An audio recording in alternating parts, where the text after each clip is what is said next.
దేవుడు నేను దృష్టించాలని ఆశగా ఉందా? దేవుడు నీ పేరు పెట్టి ఎరగాలని ఆశగా ఉందా? మన ప్రధాని నరేంద్ర మోడీ మనందరికీ తెలుసు, కానీ నరేంద్ర మోడీకి నువ్వు తెలుసా? అది ప్రశ్న. ప్రభు అంటున్నాడు, ప్రభు తన వారిని ఎరుగును అంట.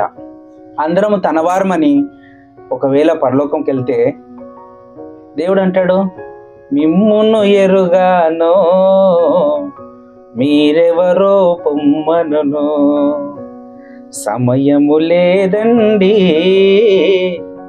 రండి రక్షణ పొందండి. మిమ్మును ఎరుగను అని దేవుడు అనాలి. అలా అన్నప్పుడు మనం ఎంత బాధపడతాం? అందుకే ఇప్పుడే జాగ్రత్త పడదాం. బైబిల్లో మొట్టమొదట రాయబడిన గ్రంథం యోబు గ్రంథం.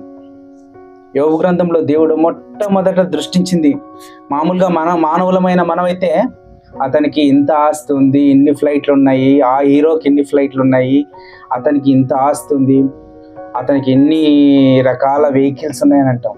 కానీ దేవుడు ఏమని గుర్తించాడో తెలుసా? మొట్టమొదట ఊజు దేశమందు యోబు అన్న ఒక భక్తిపరుడుండెను.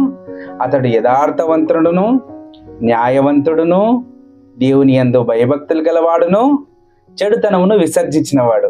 అందుకే యోబు పేరెత్తి అడిగాడు, నా సేవకుడైన యోబుని చూచితివా అని. తర్వాత అతనికి ఉన్న ఆస్తి గురించి రాయబడింది. కాబట్టి దేవుడు మొట్టమొదట నీలో గమనించేది ఒకటి, నువ్వు యథార్థవంతునిగా ఉన్నావా? న్యాయవంతునిగా ఉన్నావా? దేవుని యందు భయభక్తులు కలిగి ఉన్నావా? చెడుతనమును విసర్జించావా? అయితే ప్రియ దేవుని బిడ్డ, నీ పేరు ఆయన ఎరిగాడు. దేవునికి స్తోత్రం.